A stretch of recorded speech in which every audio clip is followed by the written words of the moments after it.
The defending champions England are having to hustle. They are being pushed. Afghanistan have, they've managed to somehow cobble together 284 runs batting first, and they've been dismissed all right, but 284 on the board. You're watching Cricbuzz Live. My name is Manish Batavia. Parthiv Patel and Zaheer Khan are in the house. 284, who would have thought? 24 more than what you had predicted, sir. Well, it was interesting innings, isn't it? At one point, we thought they might go in excess of 300 because of the start they got. After that, they lost wickets in cluster, 5 of them, and then suddenly the pressure was on. I think the wicket has played good. That's the indication you get. That's why, in spite of losing so many wickets, losing the way, still Afghanistan somehow managed to get to a total which they can fight from. It's a smallish ground. One side is very small. There was very little help for the spinners which we saw. So yes, Afghanistan have got the runs, close to 300. Looks good on paper, but whether it's actually going to turn good or no, we'll have to wait and see, because this England batting lineup is very strong. But Afghanistan, it's a mixed innings for them, mixed emotions, because they still managed to get 284. If things had gone their way, maybe 30-40 extra runs, which would have made this game very, very interesting. But nonetheless, I think at this stage, they will be happy to get to a total which is looking good. 2 half-centuries in that Afghanistan innings up top. Rahmanullah Gurbaz was in the mood for a big year. Unfortunately, got run out. A half-century, the second one in World Cup history for Ikram Ali Khil. 58 of 66. We'll talk about him as well. 284 of all out. Afghanistan, 3 for Rashid, 2 for Mark Wood. Liam Livingstone chipped in with a wicket as well. Now, Parthiv, when that first opening wicket partnership was on, some of us felt maybe it's time for the first big upset of the World Cup. I don't know about the upset, but yeah, we were thinking that Afghanistan would have fancied their chances of getting to 325, and we are talking about this opening partnership, 114 in just 101 balls. I think they started really well. They were really positive. They were attacking, and that's what that was very good to see from Afghani openers. They put pressure on England straight away, especially some like Chris Woakes, who's not having a good tournament. So they put him under pressure. But yeah, they lost their way a bit in middle overs, and that's been the story so far for Afghanistan in this World Cup. But yeah, I mean, as Zach said, it's exactly kind of a seesaw kind of an inning where, at the end of the day, 284, it's a good score, but then in the dressing room, you would think that we could have got to 325, 330, but in the end, it's not a bad score. To get to 284, someone will have to play a very good inning, otherwise you don't get to 284 that easily. Well, the 2 openers, very different kinds of innings. Ibrahim Zadran, 28 of 48.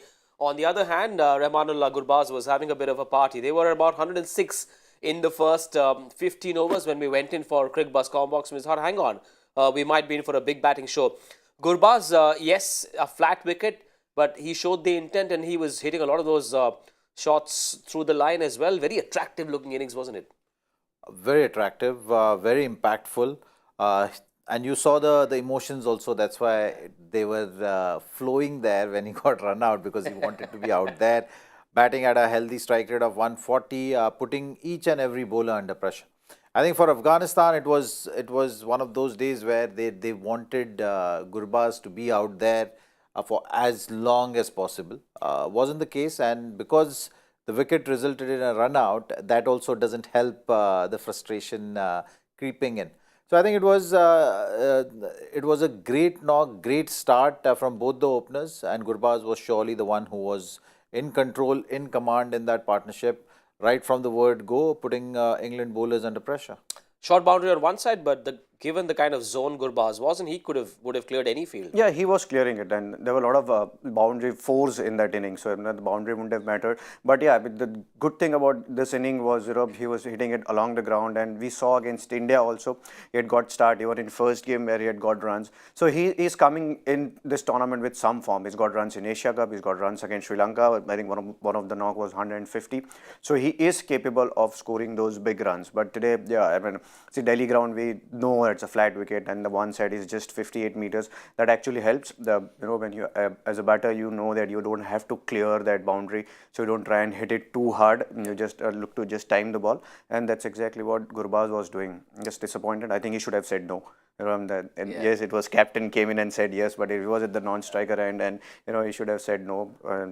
Because I mean, captain did take that chance of he took a couple of steps, but if he had said no, then would have saved him from getting run out. Well, after he got out, the team would have wondered where the other runs will come in from. And a 23-year-old man put his hand up and said, "Here I am," brought into the side in place of Najibullah, the only change for Afghanistan. And he seemed to be very hungry to perform on the big stage. He looked all right for you? Yes, he did. And Afghanistan decided to go ahead with extra batter in that side. Knowing that they're playing against England, they're going to come hard, so you'll need that extra cushion. You've seen it with New Zealand also. They've had a similar kind of tactic playing against England. So that was the similar thought process here. Plus, they've not been getting runs. So knowing that Delhi is going to be a high scoring venue, you need that batting cover a little bit, and he responded well. It's just that, again, it is going to that middle phase, and so crucial in a ODI game, that middle phase, which usually at times can be boring. But for you to make the play there, you need wickets. And I think England, in spite of being defensive in the first 15 overs, once they got those wickets, they kept putting pressure on Afghani batters. That resulted in wickets. And Ikram was their only hope, who responded beautifully well. Yes, in the 26th over, the fourth wicket fell on 152. That was the wicket of Omar Zai. And, this youngster comes in, gets a life as well, gets a reprieve, a missed stumping chance. But just the way he built his innings, I think there were 27 or 28 singles in his innings, in his half century. Perhaps showing his other fellow teammates a certain template on how one can perhaps bat in ODI cricket. Yeah, I think Zach touched upon his middle overs where, it is so important to rotate strikes. You're not going to get those big shots so easily.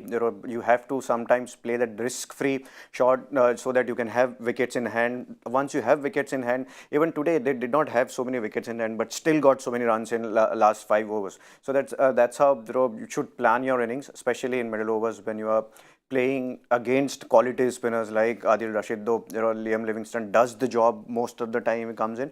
But I think it's important for Afghanistan to learn that art of rotating the strike, and that's exactly what Ikram was doing today, and that is the reason why he got to his 50. Though he got out in a couple of overs before the 50th over, but he got that start, and it's important that that rebuilding phase that Afghanistan needed. That otherwise they could have been folded out for 220, 230 after flurry of wickets.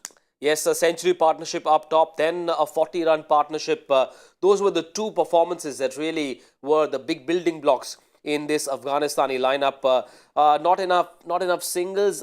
Why is it so difficult for an international team to understand the importance of a rotating strike? I mean, us lay people on the outside, if we can read it, why can't they? It's a combination. Like I mentioned, with the new rule of having 5 fielders inside the ring for that second power play, gives you extra single saving position. Yeah. So from that you need to have that much skill to be able to keep rotating, and then look for that odd boundary when it comes along, have your options cut out, all those kind of factors. I think what happens most of the times is that dot ball puts you under pressure, and then you get anxious and you want to react with a big shot. And that's where the real danger is, and that's where that risk to reward ratio goes in bowler's favor, and batter has to take more risk, and that is something which doesn't help you. The wicket falls, and then the next batter has to start from the word go. That is never easy. So I think all those factors lead to what we see usually. I think today, once the tempo was set, after that run out didn't really help. That changed the energy in the dressing room also, on the ground also, and then from there it just went a little downhill. But the pitch has been good to bat on, and that's why you've seen even in that phase they were still going at 4 runs per over. In the back 10 also they still got over 100 runs. Yep. So that's a good thing for England right now to look at. Yeah. For Afghanistan, it's that disappointment, is that frustration of not really getting to the total which they could have gotten to. But for England, they're going to say that, oh, it's still a good pitch. I think we've pulled it back nicely, and we have a great shot at chasing down this total, and they have the batting depth as well. So I think at this stage, midway, England will still be fancying their chances more than Afghanistan going and defending, because they will still be thinking about those 30-40 runs which could have made the difference actually in this game. Parthiv, are collapses contagious? Because Afghanistan seemed to have taken a cue from Pakistan's book last evening. I think it's exactly the same template which we saw yesterday, the how Indian spinners choked Pakistani batters, and that's exactly what Adil Rashid and Liam Livingstone did this to the Afghanistani batters. You know, if you don't get those runs, you try and play big shots, and hence you lose your wicket. So that's something which Afghanistan will have to probably think of how to rotate that strike. But I think you got to give credit to England spinners also. I think Adil Rashid was very brave the way he was bowling. His variation in the pace was very good. That is the reason why he was flighting it. He was he was not afraid of getting hit for a six, and that's why it was getting a bit difficult for Afghanistani batters to rotate strike, and same was Livingston and Joe Root as well. But yeah, in process of thinking that Afghanistani batters could not rotate the strike, we just take away the credit of what Adil Rashid and Liam Livingstone bowled in the middle overs. When you look at the bowling card and see Adil Rashid 3 for 42, does it tell other teams to maybe add some more strength to their spin? Chris Woakes bowled only 4, wasn't brought back. His overs were covered by the other 6 bowlers. Joe Root bowled 4. Adil Rashid bowled his full 10. Sam Curran struggled as well. So, does it tell us that maybe more spinners will work on the Kotla track? Well, I think you'll need options. You don't want to get in, because it's a small ground as well, so that doesn't help your case of putting extra spinner. Yeah. So you got to be very sure that the wicket will be responding to the spin, assisting spin, and then you can have that option of having attacking spinner in your side, which will be putting pressure on the batters. But generally right now, if you see that bowling card, there are 7 bowling options being used by England, and the part-timers doing the job. There was that injury scare to Reece Topley. We thought he may not be bowling further in the match, but wasn't the case. That's a good positive sign. I think the real concern for England from today's bowling card is Sam Curran and Chris Woakes. I think that is where the real pressure came onto the bowling unit, where these 2 bowlers were not firing. Gurbaz putting them under pressure, starting with great run rate, and even after in your second spell, third spell, you didn't see those signs of them making an impact. So that's the worrying sign at this stage when you're looking at England bowling lineup. But other than that, I think they have the resources. Butler has enough options to move around and find a way. Because in spite of having 2 bowlers having average day, he still managed to figure out and have options to use in the middle overs and create that pressure. And they responded well. I think the role is very clear for Root and Livingstone to be ready to play a part if required. Some bowlers are buoyed by helpful conditions, but Adil Rashid doing well despite the conditions and the boundary length and the pitch as well showed that he has a fair bit of bowling intelligence. Yeah, I mean, bowling in Test cricket helps. He has so many Test wickets. He knows how to get wickets. And you, as a bowler, you don't think of boundaries. You don't think of how the wicket is. If you're just thinking of backing your strength, which is the variation in the pace. He's not someone a big turner of the ball. He makes sure that he bowls in the stumps, and he uses his googly and top spin really well. So I think that's something which is important. And on top of everything, you can't be scared even you are playing on smaller ground. And Adil Rashid wasn't. That you can see it from his pace of the ball. I think he was bowling in early 80s. It shows that he was bowling slower. He was flighting the ball, and he was looking to get batters out, and that's exactly what he did. And that's why he could put batsmen under pressure. Chris Woakes has been expensive throughout this World Cup. What's he doing wrong? Does he need a break? Can he do something else? He looked good in the field. You've seen some great efforts from him on the boundary line. He's a great athlete. Can contribute with the bat as well. But Chris Woakes, the bowler, needs to come to the party for England. There's no doubt about that. You look at Chris Woakes' role in this side. The lower order contribution is something which England have been giving emphasis on. But you've seen Chris Woakes creating that impact with the new ball. You've seen him swing the ball. Maybe the Indian conditions is not helping his bowling style. In England, when you see that there is little bit of help on offer, maybe swing in the air, those kind of factors he plays around with. But today he was being put under pressure by batters, and not in the first spell. First spell is his strength, and he's not able to deliver in that phase. That's the big concern for England. Because even if he doesn't finish his quota of 10 overs, England will not be very disheartened by that. The fact that he's not able to make the inroads with the new ball is a bigger concern, because they have the options to stack up the overs later. But Chris Woakes, they're looking at someone who can do the damage with the new ball, and then be a brilliant fielder in the field and contribute with the bat, even if he doesn't bowl in the back 10, because he's never a back end bowler. He's always the front end bowler who looks to use seam, swing to his advantage, and give that early breakthrough. Among the other options in that squad are David Willey and Gus Atkinson as well. Now, Mark Wood decided to bend his back a little bit, a bit of shock and awe treatment against Rashid Khan and Nabi. The way he got those two dismissals, is that a page that can be borrowed from Mark Wood's book, or for someone like a Chris Woakes? Maybe add a bit of spice, bowl a few here? Well, everyone would want to bowl fast, but it's something anyone which would. comes Yeah, naturally to naturally. you. So I don't think that is Chris Woakes' strength. He's Mark Wood, and you look at the bowling attack also, how they're looking to stack up. Is that you need variety in your bowling attack. So when you need pace, when the ball is older, you want that extra bounce or extra pace to play around with, which Mark Wood has, but Chris Woakes doesn't have that. So you can't change someone's bowling style.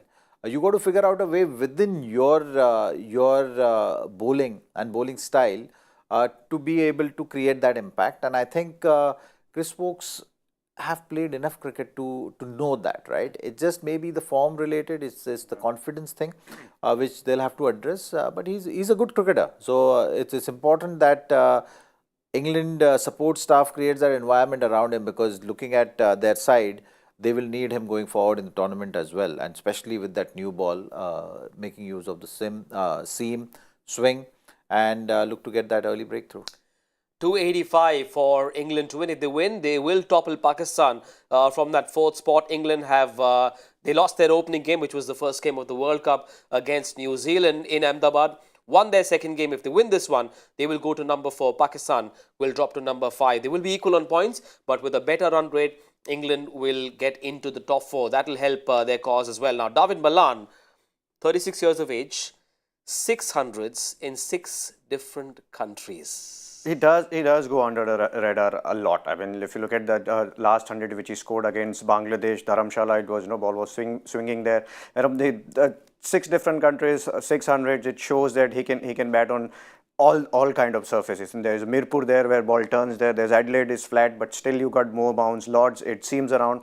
So, he has that, capability of playing anywhere and everywhere. But this England lineup is so star-studded that people don't think or talk about David Malan that much. He has been T20 number 1 ranked batsman for a while, for at least a year or 2 years. So he has that game in him, and that form which is carrying it on from last series to now in the last inning. So I think he will be the one player which England will look up to. We touched upon his role and Joe Root's role, that England wants them to play around at one, and so that everyone else can play the kind of cricket, the brand of cricket which they want to play. So that becomes David Malan becomes an important batter for them, especially he gives that option of lefty batsman as well. And then after that, if you look at, there's all right-handers. So if he bats long, then that lefty-righty combination also stays longer for England. He has been among big runs here as well at this World Cup, and in 2023, Zach, David has been Goliath. It's crazy numbers. Good numbers, yes. And he's someone who is very consistent. I think if you look at the conversion rate also, you always keep a close eye on that. He's got 350s and 400s. So that tells you a story there, that he's hungry for big innings, and he's thinking hundreds. So he's not going to miss once he gets a start. And that's a great quality to have for any batter. And every time you look at Malan and whatever cricket he has played, that has been the hallmark of his career. That he's someone who is known Even in the T20 format, he's not someone who is known for scoring 30-40 or quick fire 30-40. He's known to do those, to play those long innings. His inclusion or his support in the England squad has been because of that.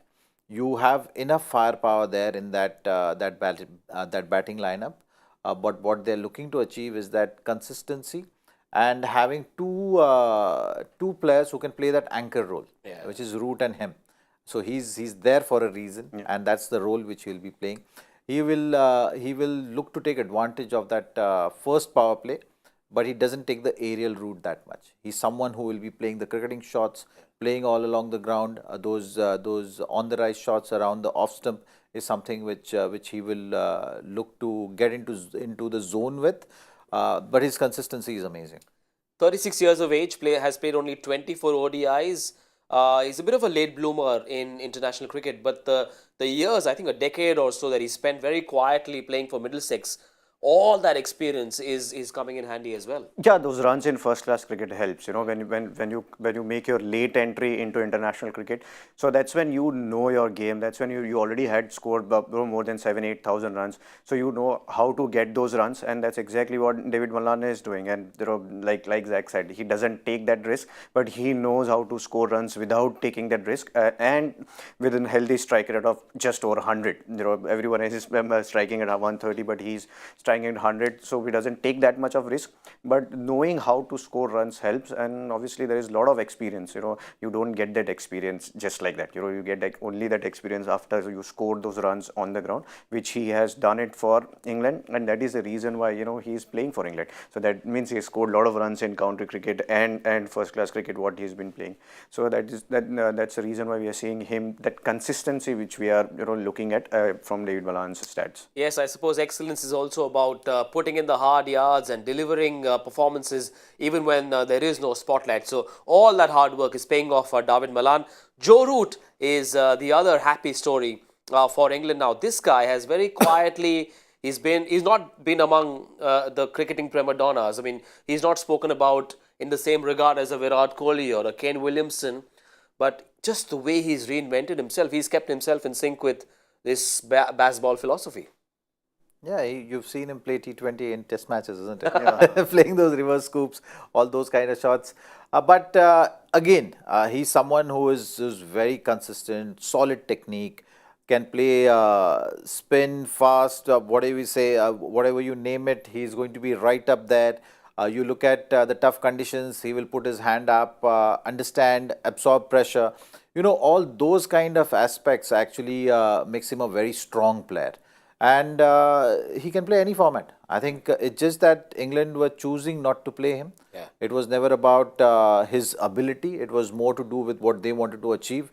And yeah, he's been a regular feature in the test matches, but was maybe fit enough to be played in T20s or ODIs. Wasn't the case, but that doesn't make him less of a player. He's a solid player to watch, and very, very consistent with run scoring. And the numbers in this World Cup from Joe Root are proof of what he's all about. Earlier in his career, Parthiv, he was considered a very proper, correct batter. But this reinvention, how tough is it for a proper batter to add such shots in his armory? See, actually, when you have that base, when you have a strong base, then you can, you know, force yourself to do whatever you want to do. Once you are a player who's only playing those reverse sweeps and scoops, then it becomes very difficult to, you know, become a solid player. But he has that solid technique, he has that, you know, solid defense, and all other shots are just extension of defense, and that's exactly what he has. He has that very strong defense, and that is the reason why, you know, he could play all those shots. That comes down to, you know, practicing those shots, just getting into that kind of frame of mind that, you know, I can also play these kind of shots. And if it doesn't work out, anyway I have that technique of going back to that normal base or a solid technique. So yeah, I mean, you know, that is main reason behind his reinvention is the solid technique and the solid base. The other question is also if good bowling can lead to a better batting performance, because that's the expectation from someone like a Liam Livingstone as well. Now, his patchy performances with the bat, is it a function of conditions, or is it just one of those phases where things are not clicking for him?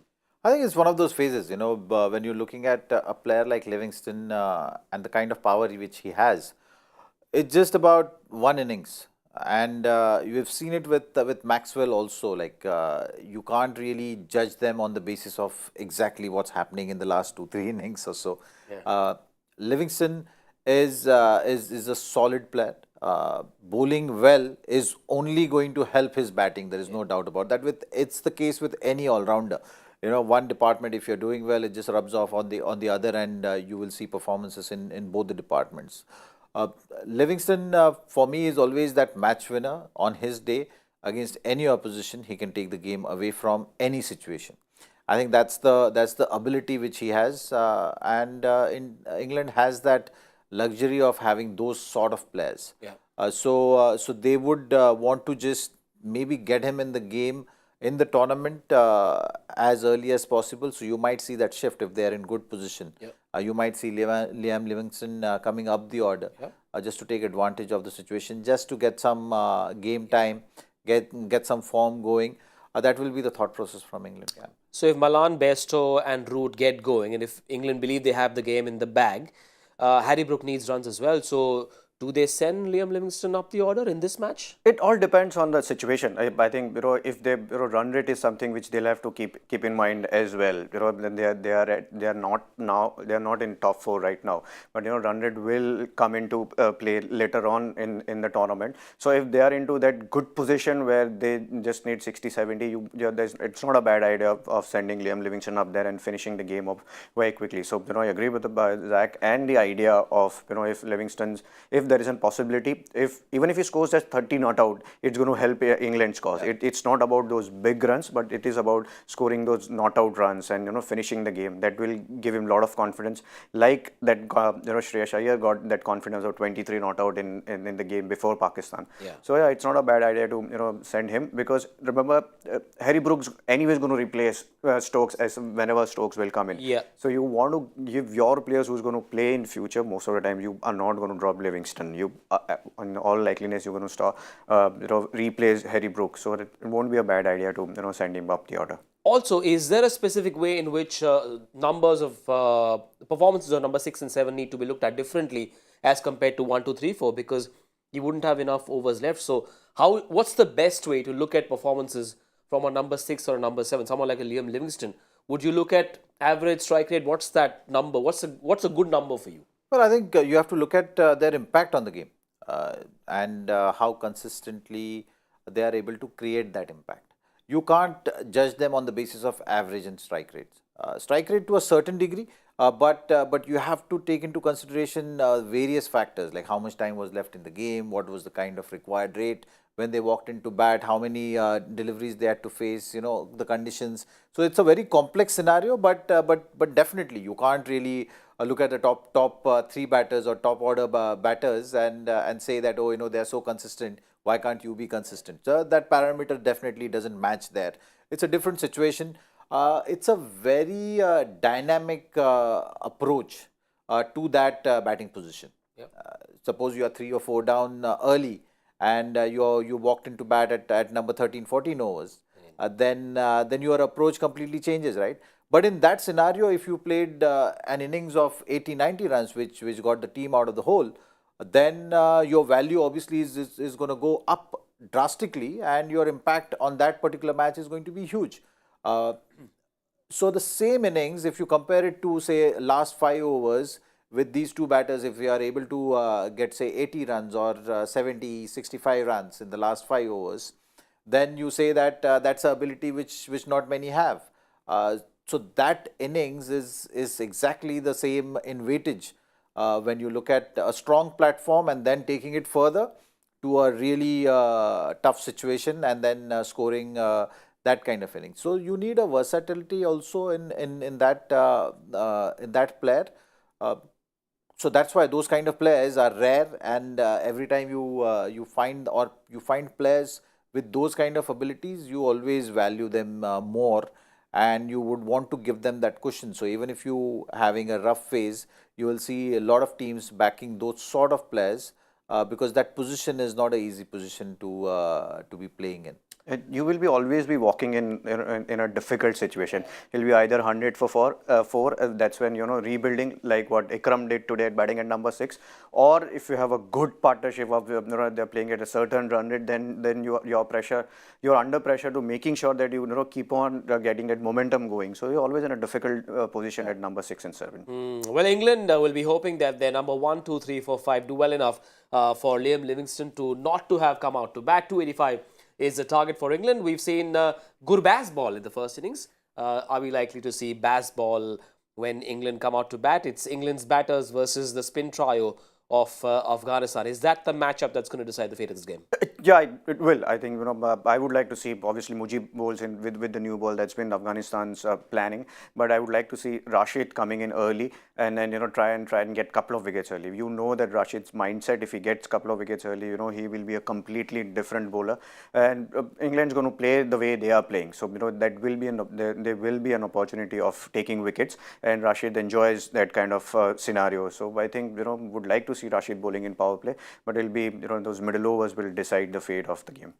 Right, Malan and Bairstow are out to bat. Quick prediction, gentlemen, before we say goodbye. What prediction? First 10 overs? First 10 overs, 75 runs, I think. Okay. 70. I'm going to go with 80. No loss. Another Malan special. We'll find out. That's it for now on Cricbuzz Live. Make sure you join us at the 15 over mark on Cricbuzz Combox. Bye for now.